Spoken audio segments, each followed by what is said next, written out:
Bonjour, bienvenue à l'Acoustique avec Cédric. Nous recevons aujourd'hui Lulu Gainsbourg. Lulu Gainsbourg qui est le fils du légendaire Serge Gainsbourg. Bonjour, ça va ? Bonjour Cédric, ça va super et toi ? Ça va, ça va. Je voulais savoir, en fait par rapport à votre père, est-ce que parfois vous vous sentez comme dans un relais, une course de relais en vous disant ça a été vite avant, c'était fort, il faut absolument que j'aille vite et fort ? Ou est-ce que vous vous dites c'est chacun sa route, chacun son parcours C'est exactement chacun sa route, chacun son chemin. Non, c'est... j'ai eu du mal en fait à m'affirmer et à prendre confiance en moi. Et là, au fur et à mesure avec le temps, ça commence à venir. Et du coup, je suis content parce que c'est vrai que mon père a fait son chemin, et pas n'importe lequel, mais moi aussi j'ai des choses à dire et c'est vraiment, je suis au service de la musique, c'est ma vie. D'accord. On a un point commun, c'est Michael Jackson. Ah. Je voulais savoir, pour vous, qu'est-ce qui fait que Michael Jackson est différent des autres ? Pour vous, qu'est-ce qui fait qu'il y a lui et les autres ? Musicalement, je parle. C'est simple, hein. Il a commencé avec les Jackson 5, c'est-à-dire qui chantait comme lui à l'âge qu'il avait déjà. Pas grand monde, il n'y en a pas beaucoup. Puis quand il est passé après à faire sa carrière solo, et puis les rencontres, Quincy Jones et j'en passe. Ce qu'il a amené, c'est quand même lui qui a plus ou moins inventé le concept d'un vidéoclip avec les chorégraphies, tout ça.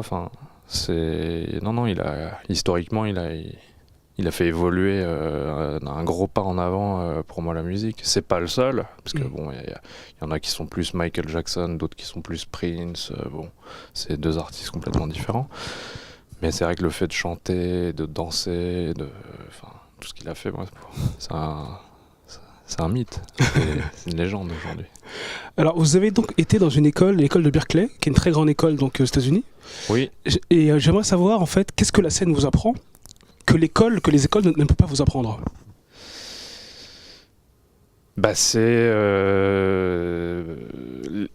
L'école, pour moi, ça a toujours été... C'est très scolaire. Et c'est quelque chose qui me dérangeait en soi, parce que j'ai jamais été très scolaire. Et donc du coup, t'apprends les bases, c'est normal, ça fait partie de l'apprentissage. Tout le monde va à l'école.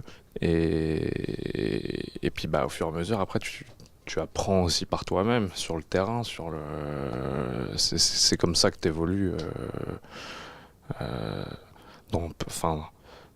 Peu importe ce que tu fais dans la vie, c'est sur le terrain, moi je pense, c'est mon avis, hein, c'est sur le terrain que tu apprends le plus facilement, quoi. C'est comme une langue vivante, c'est pas ici, tu peux l'apprendre, mais si tu vas en Angleterre ou aux États-Unis pour apprendre l'anglais et te mettre dedans, c'est pareil. D'accord, c'est en forgeant qu'on devient forgeron. Voilà. Ok. Est-ce que tu peux nous parler de ton dernier album ? Qu'on montre. Oui, Tequila. Tequila. T'es qui toi ? T'es qui ? Nous sommes qui ? C'est mon troisième album écrit en français. Et du coup, je chante les mots de Lilou, qui m'apporte. Il y a une joie, il y a une prise de confiance, le fait de chanter ces mots, et c'est pas n'importe lesquels, parce qu'elle me connaît. On vit ensemble, c'est un travail d'équipe. Et du coup, ça parle beaucoup d'amour. D'accord. Il y a une chanson qui s'appelle Love is the Key, où pour moi, c'est le thème. D'accord. Justement, musicien, alors la musique peut exister sans les textes, sans la parole, et les textes peuvent aussi exister sans la musique. Pour vous, quelle est l'importance, parce qu'on parlait de paroles, quelle est l'importance des paroles dans une musique ? Est-ce que vous mettez ça à la même hauteur, ou est-ce que c'est d'abord pour vous la musique, et puis les paroles, on voit après ? C'est vrai que je suis musicien avant tout, parce que je suis pas auteur.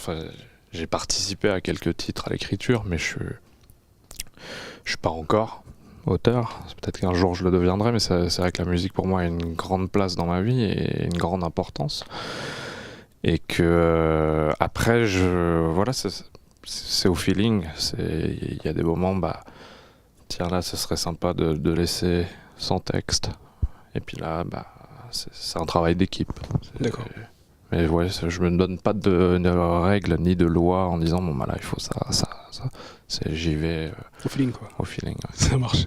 Alors maintenant les amis, nous allons écouter Monsieur Lulu Gainsbourg en live en acoustique avec Cédric. Lulu Gainsbourg en live en acoustique avec Cédric.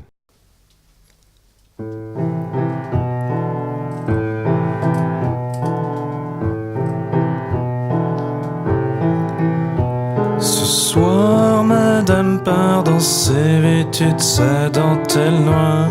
Madame prend congé au bal des infidèles pour une nuit accidentelle.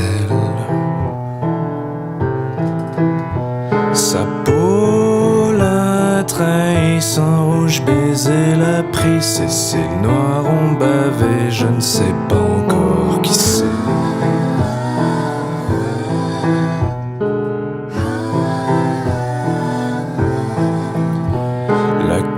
C'est ça la surprise, sa langue envahie, ses hanches ont navigué, je pourrais tout brûler. Ce soir, madame part dans ses vêtus de sa dentelle noire. Madame va s'allonger au bal des infidèles.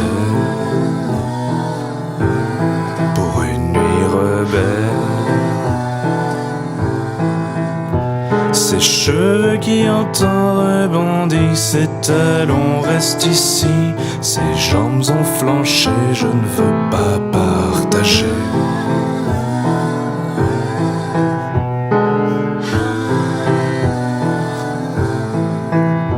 Ses yeux ont trop pleuré, son ventre s'est noué.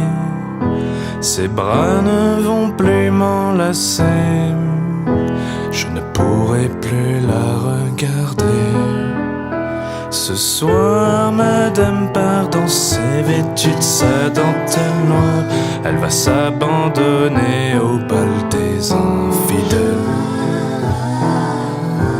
pour une nuit obsessionnelle. C'est en dansant qu'on claque les sentiments. C'est en aimant qu'on sera au bal des amants.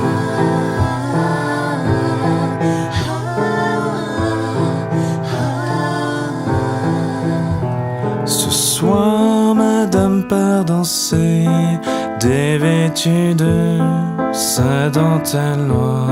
Madame prend congé au bal des infidèles pour une nuit où elle redevient demoiselle.